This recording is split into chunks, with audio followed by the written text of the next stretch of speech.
안녕하세요. 저는 한 번의 결혼 실패 후 재혼을 한 30대 후반의 여자입니다. 이전 결혼 생활에서 크나큰 상처를 받은 저는 이혼할 당시 다시는 결혼을 하지 않겠다 결심했습니다.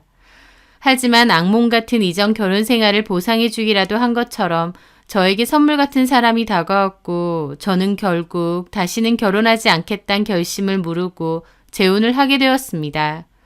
그리고 이런 게 내가 원했던 결혼 생활이구나 라는 것을 두 번째 결혼에서 비로소 느끼게 되었습니다. 첫 번째 결혼에서는 무슨 문제가 있었는지 그때의 이야기부터 해보려 합니다. 저는 항공사 승무원으로 일을 했었습니다. 전 남편은 제 친한 선배의 아는 지인이었는데요. 선배와 함께 찍은 제 사진을 우연히 보고 선배를 졸라 소개를 시켜달라고 했답니다. 그 선배가 저한테 그냥 가볍게 나가서 밥만 먹고 와달라고 부탁하더라고요. 저는 친한 선배의 부탁이니 가벼운 마음으로 나갔습니다. 그렇게 약속 장소인 카페에 나가보니 덩치가 크고 다소 꽉 끼는 정장을 입은 남자가 보이더라고요. 운동을 많이 한 건지 덩치도 좋아 보이고 피부도 까무잡잡했습니다. 그런데 그 남자는 외모와 달리 저를 보고 몹시 쑥스러워 하더라고요.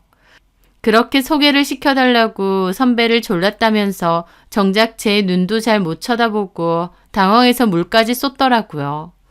제가 자기 이상형이고 너무 긴장이 돼서 그렇다는데 외모와 다른 반전 성격에 저는 오히려 매력을 느꼈습니다. 좀 쑥스러워하는 성격이긴 했지만 의외로 그날의 대화는 즐거웠습니다. 그 남자는 스포츠 센터를 크게 운영한다고 했어요. 저는 그래서 본인 몸도 좋았구나 싶었죠. 나중에 알았지만 그 스포츠 센터가 있는 건물은 그 남자의 아버지 건물입니다. 그 남자는 학교 다닐 때 공부를 지질이 못해서 등록금만 주면 들어가는 지방대 스포츠 관련 학과를 겨우 졸업했대요. 졸업 후 맨날 놀고 있다 보니 남자의 아버지가 내 건물에 뭐라도 차려줄 테니 그거라도 운영하라 했답니다. 그 남자가 운동하고 몸 키우는 걸 좋아해서 건물 중 2층을 통째로 스포츠 센터로 해줬다는 거죠. 어쨌든 그날 만남을 가지고 그 후에 남자는 몹시 적극적으로 대시를 했습니다. 퇴근하는 저를 데리러 공항에도 자주 오고 여러 선물들도 많이 줬습니다. 제가 좋다고 물심양면 노력하는 그 남자를 보니 저도 점차 그 남자가 좋아졌습니다. 그렇게 1년 반 정도 만났을 무렵 그 남자는 프로포즈를 준비했더라고요.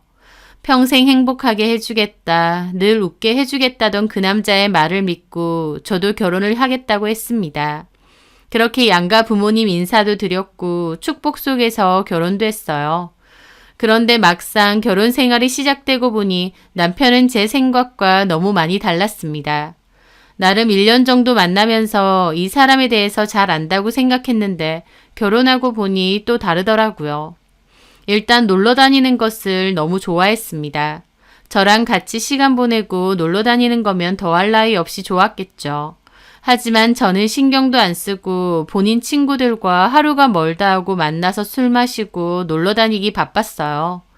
결혼 전에는 시간만 나면 어떻게든 저를 보러 오려고 하고 얼굴이라도 보고 가려고 잠깐이라도 왔는데 결혼하고 나니 저를 잡힌 물고기라고 생각하는지 급격하게 무심해지더라고요. 게다가 어머님은 결혼 전부터 결혼하면 회사를 그만두고 바로 아이를 가졌으면 좋겠다고 하도 일러두셔서 결혼 전 퇴사를 한 상태였어요. 그런데 남편은 결혼 후 저를 집안에 던져놓은 짐짝 취급하며 밖으로만 돌았습니다. 게다가 어머님의 본격적인 시집살이도 시작되었습니다. 그 시작은 결혼 2달째쯤 어머님이 저보고 밑반찬을 만들어 오라고 하면서부터였어요.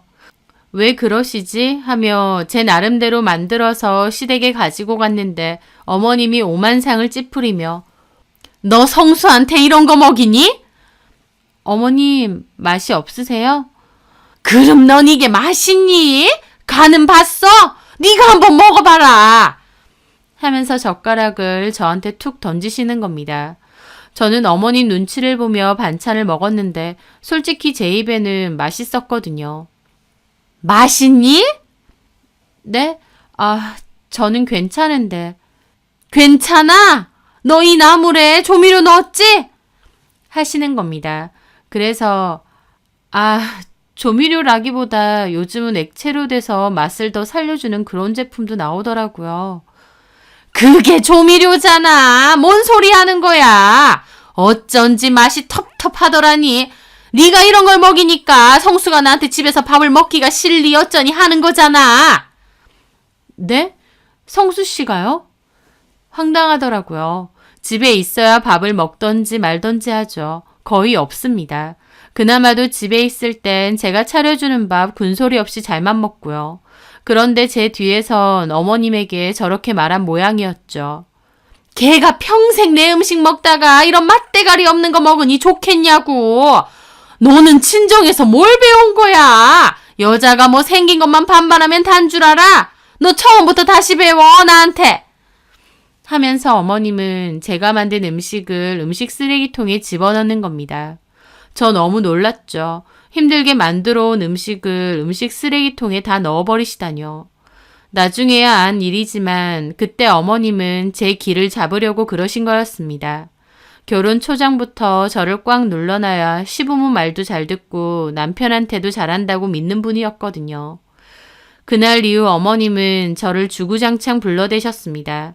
결혼 전에 몇 번 뵀을 때는 말씀도 조근조근 하셔서 우아하고 차분하시다 생각했었는데 웬걸 결혼해서 보니 본인 기분 좋으면 조근조근 우아한 사모님이고 본인 기분 상하면 악다구니 쓰는 그런 분이셨던 겁니다. 결혼 전에 뵀을 땐 이런 모습도 있을지 상상도 못했고요. 어머님은 하나부터 열까지 다 자기 방식대로 하라고 하셨습니다. 그 강요가 너무 힘들었죠. 저는 남편에게도 따졌습니다. 당신 어머님한테 내 음식 먹기 싫다고 그랬어? 잘 먹어놓고 왜 뒤에서 그런 소리를 해? 제가 그러자 남편은 변명을 하더라고요. 그게 아니라 우리 엄마가 예전부터 음식 자부심이 좀 있거든. 그래서 나보고 자꾸 결혼해서 밥은 잘 먹고 다니냐, 밥은 맛있냐 그러는 거야. 그래서 엄마 기분 좋으라고 엄마 밥이 최고다. 규리가 해주는 밥은 별로 맛없다. 그렇게 한 거지. 그렇게 말하면 안 되지. 나 요즘 어머님 댁 하루가 멀다 하고 불려가서 음식 배우고 와. 도대체 언제까지 부르실지 모르겠다고. 그럼 간 김에 배워와. 엄마 기분도 좀 좋게 해주고 적당히 비위 잘 맞춰주면서 자기 그런 거 잘하잖아. 서비스직에서 일해서. 근데 그건 그렇고 어제는 또 왜 안 들어온 거야? 결혼한 지 얼마 되지도 않은 사람이 툭하면 집에 안 들어오고 이거 얼마나 문제인지 몰라? 내 친구 경준이 알지? 걔가 여자친구랑 헤어졌대. 그래서 위로주 좀 산다고 그러다가 깜빡하고 걔네 집에서 자버렸지 뭐야. 변명도 진짜 가지가지다. 제 말에 남편은 갑자기 표정이 바뀌더니 저를 노려보더라고요. 그 말투는 뭐야 남편한테? 뭐? 야, 솔직히 그런 것까지 내가 일일이 네 허락받고 가야 되냐? 뭐라고? 지금 말 다 했어? 우리 결혼했고 부부야. 집에 안 들어오는데 그런 말도 못해? 아이씨, 또 귀찮게 하네. 짜증나게. 뭐라고? 떽떽거리지 마. 귀 아파. 가뜩이나 과음해서 머리 아파 죽겠는데. 차라리 한바탕 싸우기라도 하면 모르겠는데 본인 불리하거나 성가시면 바로 저런 식으로 짜증내고 자리를 피하는 겁니다. 저는 너무 어이가 없고 저렇게 비겁한 인간인가 싶었죠. 의미 없는 소리겠지만 결혼 전만 해도 남편은 제 말이라면 껌뻑 죽는 사람이었거든요. 무조건 자기가 다 잘못했다, 내 말이 맞다, 저한테 맞춰주는 사람이었죠. 그게 그 남자의 성격이라 생각했는데 이제 와서 보니 그냥 상황만 회피했던 거고 깊은 대화도 못하는 사람이더라고요. 사람 자체가 한없이 가볍고 생각도 없고요. 결혼 전엔 몰랐느냐 하면 네, 몰랐습니다. 제가 어리석었던 거죠. 그저 저한테 껌뻑 죽고 잘하니까 그게 전부라고 생각했던 겁니다. 하지만 이미 결혼했고 제가 할 수 있는 건 참는 것밖에 없었어요. 결혼한 지 얼마 되지도 않아 이혼까지 생각하고 싶지도 않았고 부모님께도 면목이 없었고요. 또 주변 사람들 입방아에 오르내리고 싶지도 않았습니다. 지금 생각해보면 제 행복보다 주변 사람들 눈이 무서워서 참았던 것 같아요. 그런 거 시간 지나보면 아무것도 아닌데 말이죠. 어쨌든 저는 어머님의 호출로 시댁에도 자주 가고 어머님도 저희 집에 자주 오셨습니다. 처음에는 음식 가지고만 얘기하시더니 나중에는 살림 전반에 대해서 알려주신다며 저희 집으로 오셨어요.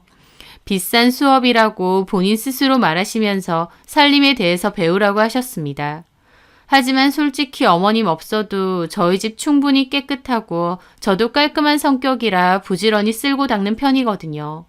그런데도 어머님은 하나부터 열까지 본인 방식대로 따라하라고 강요하시더라고요. 제가 보기에 그냥 어머님은 당신이 유일하게 아시는 거 저한테 가르치고 싶어 하시고 저는 네, 어머님 대단하세요. 축혀 세워주길 바라시는 것 같았죠. 그런데 그런 건 저도 다 참을 수 있었습니다. 하지만 진짜 저를 힘들게 한 건 임신 타령이었습니다. 결혼 6개월 차가 넘어가면서 어머님의 임신 타령이 시작되더라고요. 우리 집이 없는 집도 아니고 자식을 낳아야 우리 갖고 있는 재산도 물려주고 그럴 거 아니니? 네. 그러니까 최대한 많이 낳아. 솔직히 네가 나이가 적은 편은 아니어서 결혼할 때 좀 걱정되긴 했다. 근데 워낙 성수가 너 좋다고 하도 그래서 허락했어.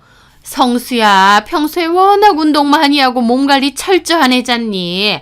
너만 잘하면 돼, 너만. 얼른 떡두꺼비 같은 손자 좀 안겨줘라. 나도 그렇고 너네 시아버지도 오매불만 기다려. 어머님은 저런 식으로 압박을 잘하셨습니다. 하지만 제가 초조할수록 결혼생활 1년 반이 지나도록 아이는 생기지 않았습니다. 제가 일부러 가임기에는 남편 못 나가도록 붙잡아두고 시도를 많이 했는데요. 그럼에도 번번이 실패하고 임신이 되지 않는 겁니다. 초반에는 당연히 자연임신이 될 거라 생각했는데 시간이 흐를수록 안 되니 저도 초조해지더라고요. 그러다가 어머님이 저한테 그러시는 겁니다. 이번 달도 또 실패니? 네. 아휴, 내가 미친다. 아니, 남들은 잘만 하는 임신, 너는 안 되는 이유가 뭐야? 어머님은 100% 제 잘못이라고 생각하시더라고요. 너 혹시 비행기를 너무 오래 해서 그런 거 아니니? 네? 비행기 오래 타서 몸에 문제 있는 거 아니냐고. 전에 보니까 비행기 탈 때마다 방사선인가 뭔가 엄청 나온다던데 너 그런 거 하도 맞아서 자궁이 좀 이상한 거 아니냐고.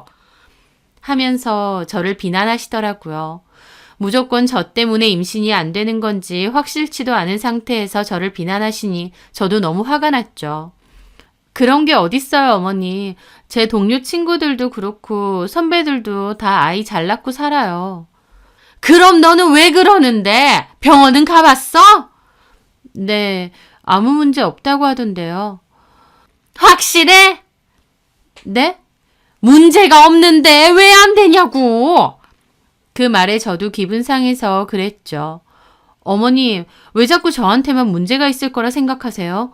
성수 씨 문제일 수도 있잖아요. 성수 씨는 검사를 안 해봤으니. 야! 성수 걔가 무슨 문제가 있어, 내 아들이. 걔가 몸 관리하는 것만 봐라. 겉으로 근육만 키우면 뭐하나요? 술, 담배 기본에 전혀 속 관리는 안 합니다. 그런데도 어머님은 자기 아들 뭐라고 하는 건 부들거리면서 못 참으시더라고요. 어머님은 제가 가는 병원 못 믿겠다고 어머님 친구 며느리가 하는 병원에 가자입니다.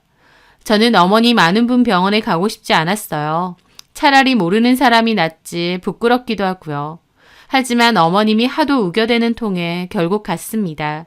그런데 거기서 제가 부분 쌍각 자궁이라고 하더라고요. 그 전에 제가 갔던 병원에서는 별말 안 해서 몰랐는데 어머님이 데리고 간 병원에선 그렇게 말을 하는 겁니다. 그런데 병원에서도 하는 말이 완전 쌍각 자궁 형태일 경우 자연 유산이나 조기 분만을 유발할 가능성이 있겠지만 저 같은 부분 쌍각 자궁일 경우에는 임신하는 데 문제가 전혀 없다고 하셨어요. 기능상의 문제도 없고 그냥 모양이 일반적인 모양과 조금 다른 것뿐이라고 하셨죠. 분명 그렇게 설명을 해줬음에도 저희 어머님은 자궁 기형이라는 말에 완전 꽂히셔서 저를 잡기 시작했습니다. 이럴 줄 알았다고. 네 자궁이 기형이라서 애가 안 생기는 거라고요. 미치겠더라고요. 저는 너무 억울해서 남편에게 너도 병원 가서 검사 받아보라고 했습니다. 나는 기능적으로 문제가 없는데 모양 가지고 어머님이 저 난리를 피신다. 당신은 왜 검사도 안 해보고 나만 이렇게 당해야 되느냐고요. 남편은 자기가 왜 그딴 검사를 해야 되느냐고, 어쨌든 자궁 모양에 문제가 있으면 임신이 안 되는 이유는 저한테 있는 거 아니냐 그러더군요. 저는 그렇게 말하는 남편에게 정말 정 떨어지고 같이 살기도 싫어졌습니다. 내가 무슨 임신해 주려고 결혼한 것도 아니고 하루가 멀다 하고 닥달하는 것도 미칠 지경인데 남편이라는 놈까지 저렇게 하니까요. 저는 이혼하자고 했습니다. 그런데 남편은 이혼 못 해준대요. 왜 못 해주냐니까 하기 싫대요. 결혼하는 과정이 얼마나 피곤하고 힘든데 기껏한 결혼을 깨겠느냐고요. 저를 사랑해서 이혼을 못 하겠다는 게 아니라 그냥 귀찮고 성가셔서 하기 싫다는 게 보이더라고요. 저도 더 이상은 못 살겠다고 했고 어머님에게도 이혼하겠다 했습니다. 어머님은 애도 못 가지는 주제에 뭘 잘했다고 먼저 이혼 얘기를 하느냐 하더라고요. 저는 이렇게 살고 싶지 않다고, 그럼 애 잘 가지는 새며느리 얻어서 사시라 했습니다. 그렇게 저는 제 짐 싸서 친정으로 왔고 이혼 소송을 시작했어요. 남편은 처음엔 이혼 못 해주겠다 버티다가 나중엔 갑자기 마음이 바뀌어서 이혼하겠다 하더라고요. 제 입장에선 어쩌든 이혼만 해주면 됐기에 그렇게 협의 이혼으로 갈라섰습니다. 그러다가 이혼 후 얼마 뒤 알게 되었어요. 남편에게 여자가 있었다는 사실을요. 기가 막히더군요. 애초에 남편을 소개해준 선배로부터 들었는데 전 남편은 이혼 후 1년도 안 돼서 그 여자랑 재혼한다고 했답니다. 심지어 그 여자가 임신까지 했다네요. 선배는 저한테 정말 미안하다고 했지만 내가 선택한 결혼인데 선배가 뭐가 미안하냐, 괜찮다고 했습니다. 그리고 나도 보란 듯이 잘 살 거라고 했죠. 그 후 저는 과거 승무원이었던 경력을 토대로 한 중견기업의 대표이사 비서직으로 일을 시작하게 되었습니다. 모시고 있는 대표님도 몹시 점잖고 젠틀하신 분이었고 부하 직원들에게도 깍듯한 분이셨죠. 비서인 저에게도 늘 예의 있는 말투로 부탁하듯 말씀을 잘 하셨어요. 이렇게 큰 회사를 운영하는 오너인데도 참 사람이 겸손하시고 좋으신 분이구나 생각했어요. 그리고 가끔 들르시는 사모님도 정말 좋으신 분이더라고요. 저한테 항상 수고한다고 고맙다고 웃으며 얘기하시고요. 저도 좋은 곳에 취업했구나 싶어서 열심히 일을 했습니다. 그러던 어느 날이었어요. 대표님이 차 한 잔 부탁한다고 하셔서 좋아하시는 캐모마일을 끓여 대표실 안으로 들어갔을 때였습니다. 그런데 대표님은 안색이 너무 안 좋으시더라고요. 대표님, 여기 차 가지고 왔습니다. 고마워요. 대표님, 안색이 좀 안 좋으신데 어디 불편하신 데 있으신가요? 속이 좀 갑갑해서요. 아침에 먹은 게 체했는지. 그러면 소화제를 좀 가져다 드릴까요? 그래 줄래요? 고마워요. 예, 잠깐만 기다리세요. 그렇게 밖을 나갔다가 소화제를 챙겨 들고 다시 들어가려는 순간이었습니다. 쨍그랑 하고 찻잔이 깨지는 소리가 들리는 겁니다. 너무 놀라 가보니 대표님 얼굴이 하얗게 질려서 바닥에 쓰러지신 거예요. 손은 심장 쪽을 부여잡고 계셨고요. 그 순간 저는 승무원 시절의 경험으로 대표님에게 심장마비가 왔다는 것을 직감적으로 알 수 있었습니다. 저는 바로 119에 전화를 검과 동시에 심폐소생술을 진행했습니다. 승무원 시절 늘 교육을 받았기에 심폐소생술을 하는 것은 어렵지 않았어요. 다만 대표님이 이대로 돌아가시는 게 아닐까 아찔한 기분으로 식은땀이 줄줄 흐르더라고요. 통화하는 구급대원분의 설명을 들으며 119 대원분들이 도착할 때까지 심폐소생술을 진행했고 대표님은 들것에 실려가셨습니다. 저도 급하게 따라갔죠. 저는 등이 다 젖을 정도로 땀을 많이 흘린 상태였어요. 그렇게 급하게 응급실로 향했고 응급조치를 취한 덕에 대표님은 다시 안정을 취할 수 있었습니다. 그 소식을 듣고 사모님과 대표님의 둘째 아드님도 급하게 병원으로 오셨죠. 저는 상황 설명을 잘 해드렸고 의사분도 저를 가리키며 이분이 응급조치를 워낙 잘하셔서 위험한 고비를 넘겼다고 하셨어요. 사모님도 둘째 아드님도 저에게 너무 고맙다고 하셨습니다. 특히 사모님은 눈물까지 글썽이며 고맙다고 하시더라고요. 제가 할 일을 한 것뿐인데 너무 고마워하시니 저도 몸둘 바를 못 두겠더라고요. 그렇게 대표님이 안정을 취하시는 것까지 보고 저는 회사로 돌아가려고 나왔습니다. 그런데 제가 너무 급하게 나오는 바람에 지갑도 없고 핸드폰도 없는 상태였어요. 그러자 사모님이 둘째 아드님께 너가 이비서님 회사까지 모셔다 드려. 괜찮습니다, 사모님. 저 그냥 택시비만 좀 빌려주시면. 무슨 소리예요? 우리 대표님 생명의 은인인데. 이비서 내가 경험만 찾으면 꼭 제대로 살해할게요. 일단은 우리 아들 차 타고 가요. 가세요. 제가 태워다 드릴게요. 괜찮은데 그러면 먼저 가보겠습니다. 그래요. 그렇게 저는 대표님의 둘째 아드님 차를 타고 회사로 가게 되었습니다. 아드님은 저보고 연신 고맙다고 계속 그러시더라고요. 아니에요. 제가 당연히 해야 될 일이죠. 대표님이 괜찮아지셔서 다행이에요. 저는 그렇게 인사를 하고 회사로 올라왔습니다. 그렇게 일주일 뒤 회복을 하신 대표님은 다시 출근하셔서 저한테 너무 고맙다고 제 덕분에 살았다고 그러시더라고요. 그러시면서 혹시 저녁에 시간 되면 우리 집에서 식사를 할 수 있냐고 하시는 겁니다.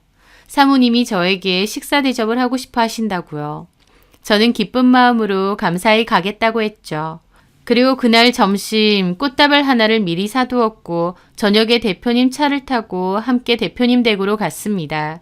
사모님은 버선발로 나와 저를 맞이해 주시더라고요. 그냥 오지 무슨 꽃다발이에요. 급하게 불러서 시간도 없었을 텐데. 빈손으로 오기가 그래서요. 약소합니다, 사모님.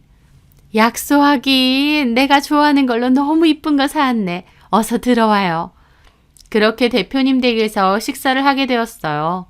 대표님은 아들만 두 분인데 첫째 아들은 저희 회사에 이사로 있으시고 그때는 타 지역에 있는 지사에 내려가 있으셨어요. 그때 저를 태워준 둘째 아드님은 집에 있더라고요. 그때 인사했죠? 우리 둘째 아들. 네, 그때 감사했어요. 얘는 치과 의사예요. 아, 그러시구나. 저는 대표님 아들 두 분 다 훤칠하고 능력도 좋으시구나 싶었죠. 그날 식사를 하며 화기애애한 분위기였습니다. 그리고 사모님이 저한테 너무 고마웠다고 선물도 하나 주셨어요. 500만 원 상당의 고가 명품백이었는데 너무 놀라 거절했죠. 아닙니다, 사모님. 안 주셔도 됩니다. 제가 해야 될 일을 한 것뿐인데. 아니야, 받아줘요. 내가 너무 고마운데 뭘 줘야 될지 모르겠어서. 정말 괜찮습니다. 하지만 사모님은 부담 말고 받아달라 하셔서 결국 저는 감사히 들겠다고 인사를 드렸습니다. 그리고 또 둘째 아드님에게 저를 집에 태워주라고 하시더라고요. 아닙니다. 택시 타고 가면 됩니다. 그러면 우리가 미안하지. 초대까지 해놓고. 예, 형규야. 뭐하니 차키 갖고 와. 예, 어머니. 그래서 또 둘째 아드님이 저를 태워다 주셨어요. 이번엔 한결 편해져서 집에 가면서 이런저런 얘기를 많이 나누었습니다. 우연히 결혼 얘기가 나왔는데 제가 먼저 저는 이혼했다고 했거든요. 속일 일도 아니었고요. 그랬더니 그 둘째 아들분이 사실 자기도 이혼했다고 하더라고요. 자기가 많이 어리고 부족했었다고 전부인은 좋은 사람 만나서 행복하게 잘 지낸다고 말을 하던데 그 모습이 참 성숙해 보이고 좋아 보였습니다. 그렇게 저희 집에 도착했어요. 짧은 시간이 아쉬울 정도로 편하고 좋더라고요. 워낙 멋지고 매너가 좋으신 분이다 싶었습니다. 대표님도 사모님도 다 좋으신 분 같더니 아들 두 분 다 잘 키우셨구나 싶었죠. 그런데 그날 이후 사모님이 부쩍 자주 놀러 오셨어요. 그리고 저한테 점심을 같이 먹자고 자주 그러셨죠. 저도 사모님이 편했기에 흔쾌히 자주 나가서 식사를 했습니다. 가끔은 둘째 아드님까지 불러서 같이 식사를 할 때도 있었고요. 어쩔 땐 식당에서 아들과 며느님이시냐고 한 적도 있는데 저는 손사래를 쳐도 사모님은 아무 말 안 하고 웃으시더라고요. 그때는 몰랐는데 나중에 사모님이 제게 그러시더군요. 제가 마음에 든다고. 사실 저를 처음 봤을 때부터 제가 왠지 좋으셨대요. 인상도 좋고 싹싹하고. 그러면서 우리 둘째 아들 어떻느냐고 물어보시는데 저는 손사래를 치며 말씀드렸죠. 저를 좋게 봐주셔서 너무 감사해요. 그런데 알고 계신진 모르겠지만 저 한 번 이혼을 했거든요. 면접 때도 말씀드리긴 해서 대표님은 알고 계실 것 같은데. 나도 알아요. 네? 실은 우리 둘째 아들도 이혼했거든. 아, 네. 그건 알고 있습니다. 전에 차 태워주실 때 우연히 대화하다가 말이 나왔었거든요. 그랬구나. 우리 아들이랑 대화해보니 어때요? 좀 잘 맞는 것 같아요? 좋으신 분 같습니다. 인물도 좋으시고 성격도 좋아 보이시고. 그러면 좀 만나봐요. 우리 아들한테 떠보니까 우리 아들도 마음이 좀 있더만. 네? 아드님께서요? 내 보기엔 둘이 너무 잘 어울려. 같은 상처 있는 사람들끼리 위로도 해주고 그러면 좋잖아요. 부담 안 줄게요. 그냥 가볍게만 만나봐요. 제 입장에선 이해가 안 됐습니다. 대표님 둘째 아들도 이웃남이긴 해도 인물 좋고 직업 좋고 집안까지 좋아서 솔직히 마음만 먹으면 얼마든지 초혼 상대로 결혼할 수 있으실 텐데요. 근데 이혼까지 한 평범한 저를 이렇게 마음에 들어 하신다는 게 놀랍더군요. 하지만 대표님과 사모님의 적극적인 주선으로 둘째 아들분과 저는 만나게 되었습니다.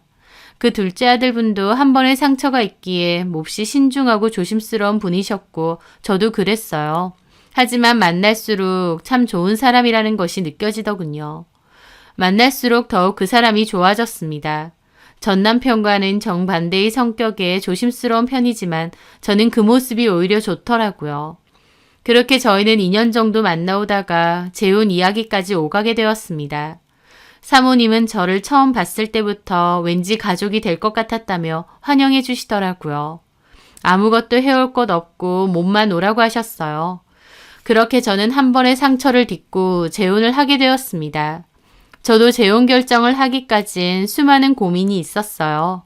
결혼하면 또 다른 사람처럼 달라지지 않을까, 내가 또 잘못 판단하는 게 아닐까 하고 말이죠. 하지만 그 남자에 대한 제 마음도 너무 컸고 이번엔 행복하게 잘 살 수 있을 거란 믿음이 컸습니다. 그렇게 저희는 재혼을 했어요. 고민이 무색할 정도로 재혼 생활은 너무 좋았습니다. 당연히 살면서 부딪히거나 다툴 일도 있었지만 무조건 회피하던 전 남편과 달리 지금의 남편은 차분하게 대화로 풀어갔어요. 어른스럽고 생각이 넓은 사람인데다 이해심도 많았죠. 좋은 사람 옆에 있으면 저까지 좋은 사람이 되는 것처럼 저도 남편이지만 좋은 점은 많이 배우게 되었습니다. 서로 애정 표현도 많이 하고 시간도 많이 보내고 참 행복하더라고요. 이런 게 내가 원했던 결혼 생활이구나 싶고요. 이제는 시부모님이 되신 대표님과 사모님은 저에게 더욱 잘해주셨습니다. 저를 예뻐해 주시고 잘 챙겨주시더라고요. 특히 어머님과는 너무 편하게 잘 지냈죠. 어머님은 당신이 딸이 없는데 제가 딸처럼 느껴지기도 한다며 저를 특히 예뻐하셨어요. 저도 어머님이 친정 엄마처럼 느껴져서 나중엔 진짜 편하게 이런저런 얘기도 다 했습니다. 그러던 와중 저는 임신을 하게 되었습니다. 너무 기뻤고 온 가족이 다 축하해 주었죠. 특히 어머님이 몹시 기뻐하셔서 제가 그랬습니다. 어머님, 너무 감사해요. 저 처음 결혼해서 상처가 너무 컸는데 그래서 시어머니에 대한 편견이 있었는데 어머님은 다르신 것 같아요. 내가 더 고맙지. 네가 이렇게 착하고 좋은 앤데 예전 네 시어머니는 봅도 없는 거지. 저는 그 말이 고마워서 눈물을 흘렸습니다. 어머님이 왜 그러냐고 하셔서 저는 그전 결혼 생활에 대한 얘기를 조금 했어요. 아이 못 낳는다고 구박을 좀 많이 받았다고요. 어머님은 저를 달래주시더라고요. 너네 예전 시어머니 참 못됐다 사람이 왜 자기 아들한테 문제가 있을 거라고는 생각 못해? 그 말에 제가 코를 훌쩍이며 그랬죠. 맞아요, 어머님. 사실은 그 아들한테 문제 있을 거예요. 왜? 그 뒤에 제가 들었는데요. 전 남편이 몸 키운다고 스테로이드 약물을 꽤 오래 썼거든요. 그렇게 장기간 쓰면 불임 가능성도 높아진대요. 어머, 정말? 근데 재혼하고 아이도 있다고 들었거든요. 그 소개해줬다는 선배한테. 근데 그 선배 하는 말이 그 집 애가 전 남편이랑 하나도 안 닮았대요. 그냥 안 닮은 수준이 아니라 아예 다르게 생겼대요. 어머, 설마. 정확한 사실은 모르겠어요. 근데 솔직히 저는 전 남편 불임 가능성이 더 높을 거라고 생각하거든요. 세상에, 아마 네가 생각하는 게 맞을 것 같다. 너한테 못됐게 한 거 벌 받는 거야. 어쨌든 저는 형규 씨랑 어머님, 아버님 만났으니까 이제는 아무렇지도 않아요. 어머님이 너무 편한가 봐요. 이런 얘기까지 하고. 제가 너무 주책이죠. 주책은 무슨, 나한테 다 얘기해도 된다. 어머님과 저는 꽤나 스스럼 없이 많은 얘기를 했어요. 저도 어머님 예전에 시집살이 당한 얘기도 들었고 전 며느리분에 대한 이야기도 다 들었거든요. 어머님과 저는 친모녀처럼 돈독한 사이였죠. 그러던 어느 날 어머님과 같이 레스토랑에 식사를 하러 가게 되었습니다. 그곳 사장님이 저희 시부모님과도 친한 사이라 자주 가거든요. 어머님과 이런저런 얘기를 하다가 잠깐 화장실에 갔다 온 저는 어머님 옆에 서 있는 한 여자를 보고 너무 놀라 몸이 굳었습니다. 왜냐면 그 여자는 뜬금없게도 전시모였거든요.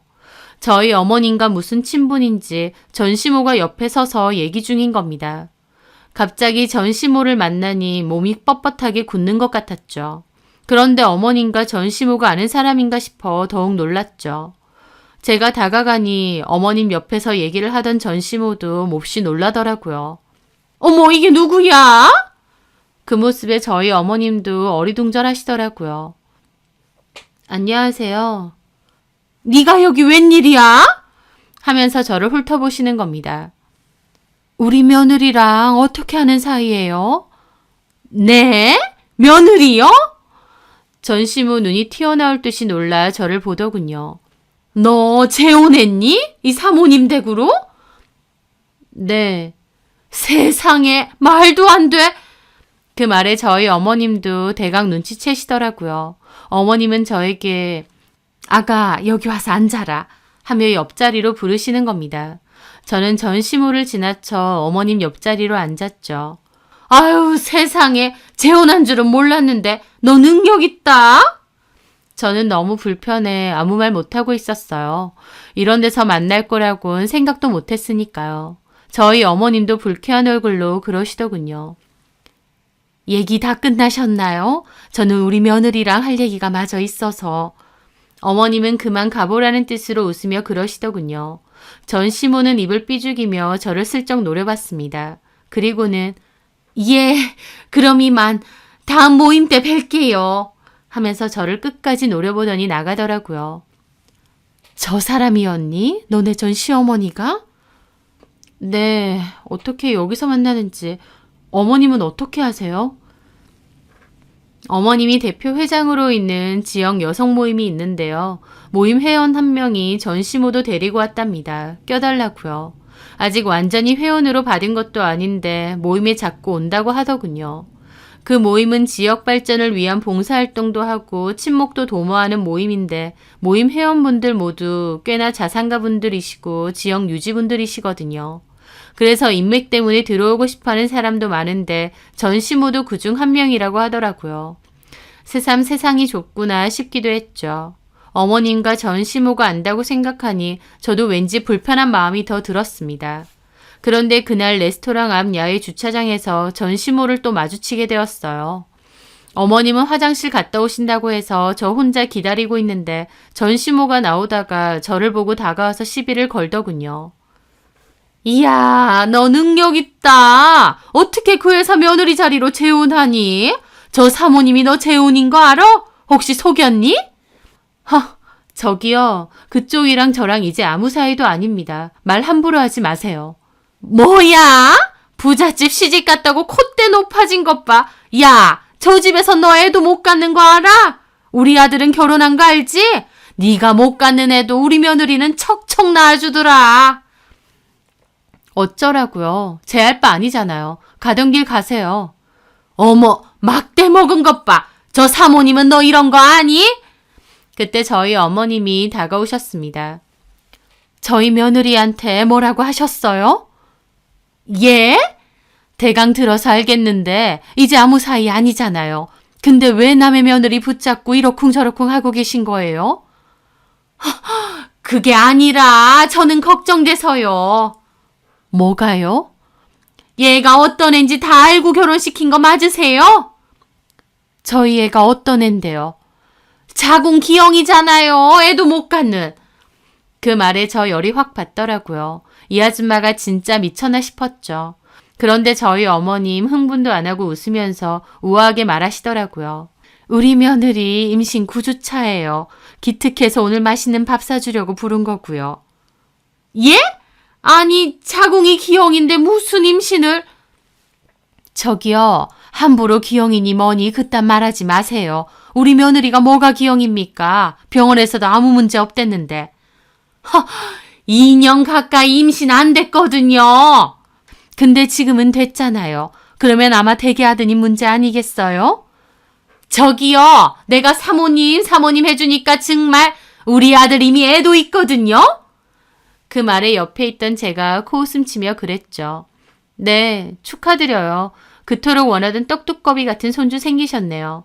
근데요, 아줌마들 몸 키운다고 스테로이드 약물 장기 복용한 거 아세요? 뭐? 뭐? 제가 듣기론 그거 장복하면 불임 가능성이 몹시 높다고 들었거든요. 그리고 듣자 하니 그 애가 이성수랑 아예 안 닮았다면서요. 뭐야? 이게 미쳤나? 너 그딴 말 하는 저희가 뭐야? 전시모가 눈이 돌아서 삿대질하며 따지려고 하자 저희 어머님이 막아섰습니다. 어따 대고 남의 며느리한테 삿대질이야? 방금 당신 며느리 하는 말 못 들었어? 그럼 직접 확인해보면 되지. 뭐야? 내가 확인해보고 아니면 어쩔 건데? 아니면 다행인 거고 잘 키워. 뭐가 어째? 그렇게 야외 주차장에서 소란이 일자 레스토랑 사장이 급하게 주차장으로 오더라고요. 사모님, 저희 어머님 매니저에게 그랬죠. 강 사장님, 손님 좀 가려받아야겠어요. 아, 죄송합니다. 어머, 기가 막혀. 야, 너는 뭐가 죄송해? 야, 손님 말씀이 지나치시네요. 그만 가주세요. 다시는 저희 매장 오지 마시고요. 뭐야? 어머님 코웃음 치며 제 차에 올라타셨어요. 그리고 저희는 속 시원하게 떠났습니다. 그런데 얼마 뒤 저는 선배로부터 놀라운 말을 듣게 되었습니다.